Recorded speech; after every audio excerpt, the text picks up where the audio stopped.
यह बजट 2026-27 आदरणीय श्री प्रधानमंत्री श्री नरेंद्र मोदी के नेतृत्व में हमारी वित्त मंत्री जी ने अब तक का सबसे बड़ा बजट लगभग 54 लाख करोड़ के आकार का बजट, और एक ऐसा बजट जो आज की आवश्यकताओं को ही पूरा करता है और साथ ही साथ वर्ष 2047 में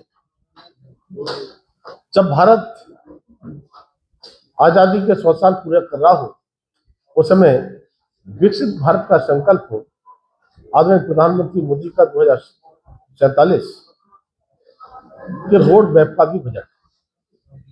यह बजट युवाओं को पंख देने वाला बजट है। यह बजट किसानों को और महिलाओं को सशक्त करने वाला बजट है। यह बजट गरीबों को सशक्त करने वाला बजट है। यह बजट दिव्यांगजन और डीएनटी को भी सशक्त करने वाला बजट। यह बजट मिडिल क्लास से लेकर सभी को कहीं ना कहीं सशक्त करने वाला बजट है, और इसमें खास तौर से विकसित भारत 2047 की दिशा में एक मजबूत और आत्मविश्वासी कदम तो 3 मूल कर्तव्यों पर आधारित है। पहला है तेज और सतत आर्थिक वृद्धि, दूसरा है जन आकांक्षाओं की पूर्ति और क्षमता निर्माण, और तीसरा है प्रौद्योगिकी व आर्टिफिशियल इंटेलिजेंस के माध्यम से सुशासन।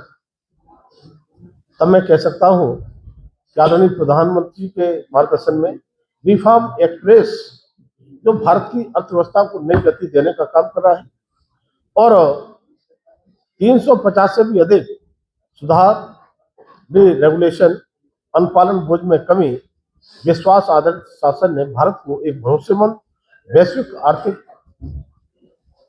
व्यवस्था बनाने का काम हुआ है।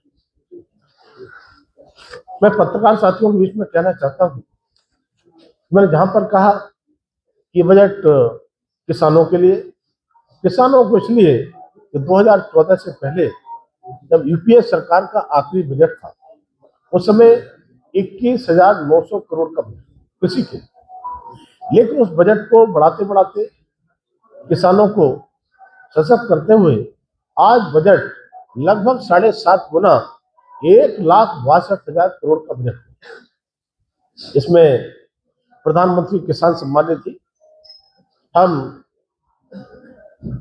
जो जनधन खातों के माध्यम से देते हैं, हम तरह तरह से सशक्त करने का काम करते हैं, वो भी सारे प्रोविजन है। साथ ही एक बड़ा काम जो छोटे किसान थे, सीमांत और लघु किसान, खासतौर से उनके लिए केसीसी देते थे, उनको एक तरह से वरदान साबित होगा।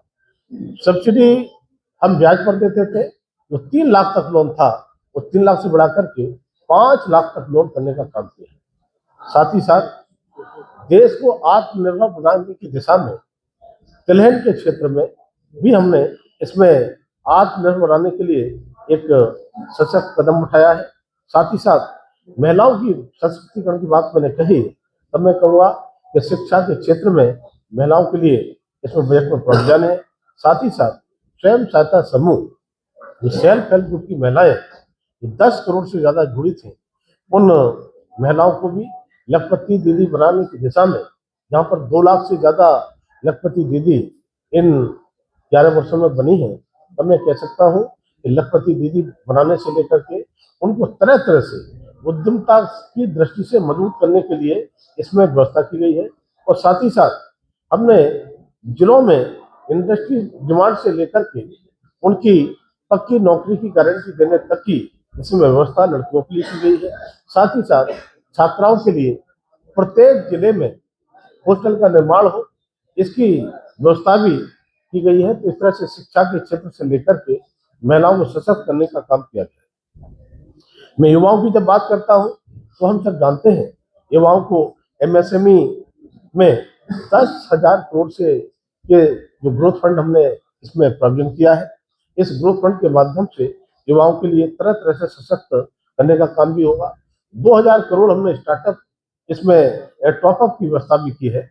और साथ ही साथ जहाँ पर स्टार्टअप की संख्या 2014 से पहले तो सैकड़ों में होती थी, आज उस सैकड़ों से स्टार्टअप की संख्या को बढ़ाकर 2 लाख से भी ऊपर स्टार्टअप करने का काम हुआ है, जिससे रोजगार के अवसर तरह तरह से स्टार्टअप के माध्यम से पैदा हो रहे हैं। हमने साथ ही साथ कृषि के क्षेत्र में जो तटीय क्षेत्र होते हैं उसमें नारियल हो, कोका हो, काजू हो, इसके लिए भी इसमें व्यवस्था की है। और साथ ही साथ मैं कह सकता हूँ कि जहाँ हम रेल की बात करते हैं तो रेल के बजट में एक ऐतिहासिक वृद्धि हुई।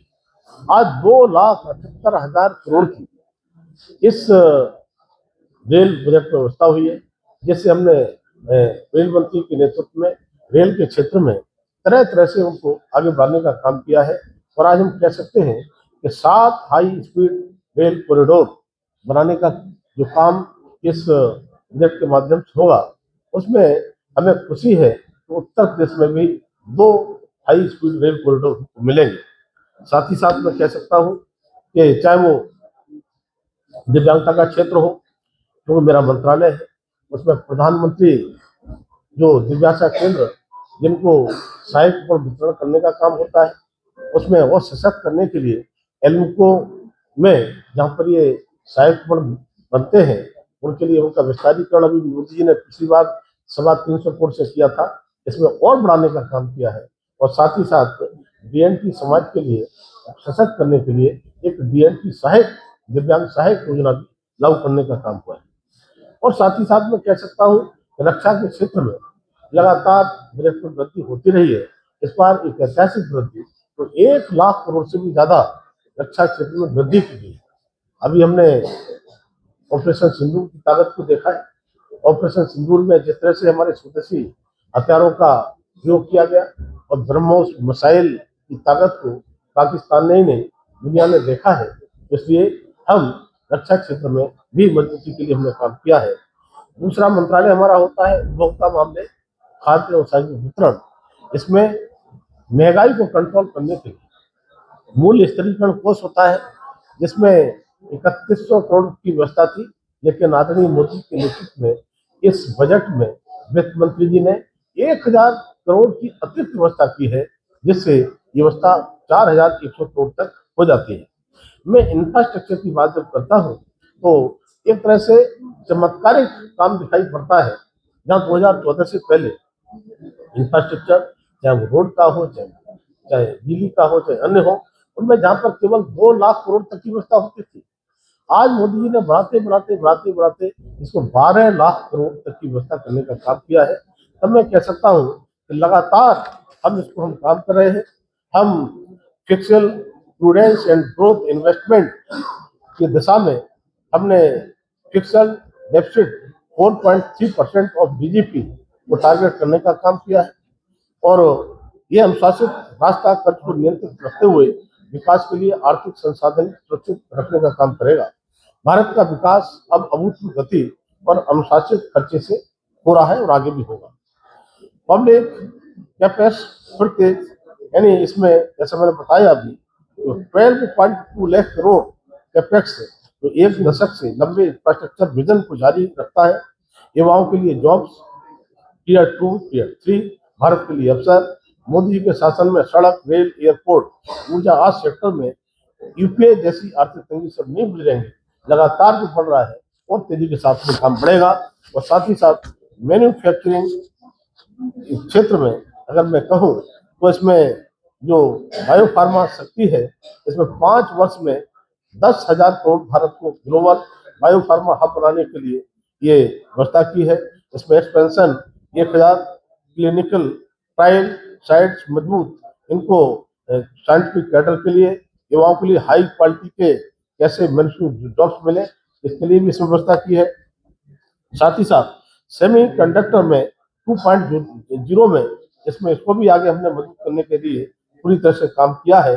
किसी भी तकनीकी क्षेत्र में भारत दुनिया में किसी देश से पीछे न रहे, ये हमारी टेक्नोलॉजी और और ज्यादा स्वदेशी वर्ल्ड क्लास की टेक्नोलॉजी होगी, इसमें ये व्यवस्था भी की है। और साथ ही साथ हम कह सकते हैं कि लगातार जिस तरह से एसएमई मैंने बात की, एसएमई की, तो 10,000 करोड़ प्लस टॉपअप 2,000 करोड़ की व्यवस्था से हम चैंपियंस बनने के लिए इक्विटी सपोर्ट के माध्यम से यह सुनिश्चित होगा कि भारत के विकास में एमएसएमई और भी लगातार बराबर योगदान देते हैं। साथ ही कॉर्पोरेट मित्रास जैसे प्रोफेशनल बॉडीज के जरिए टायर 2 और टीयर 3 जो शहर रहते हैं, इसमें para professional support, micro enterprises के लिए कंप्लायंस कास्ट कम अपने घर के पास शिक्षित और काबिल युवा स्थानीय अर्थव्यवस्था को बढ़ावा क्यों न दें। अब तक हम बाहर दूसरे देशों की तरफ देखते थे, लेकिन आज जो विदेश में हमारे लोग गए थे, वो भी भारत की अर्थव्यवस्था, भारत को देख करके वापस आने के लिए विचार करते हैं। और मैं कह सकता हूँ इसमें चाहे कोस्टल कार्गो प्रमोशन हो, प्लस सीप लैंड की बात हो, कोस्टल इनलैंड शिपिंग शेयर को बढ़ाने के लिए स्वदेशी सीप लैंड मैन्युफैक्चरिंग, रीजनल इंडस्ट्री और टूरिज्म कनेक्टिविटी, इसके माध्यम से भारत की विदेशों पर निर्भरता कम होगी और रोजगार के अवसर बढ़ेंगे।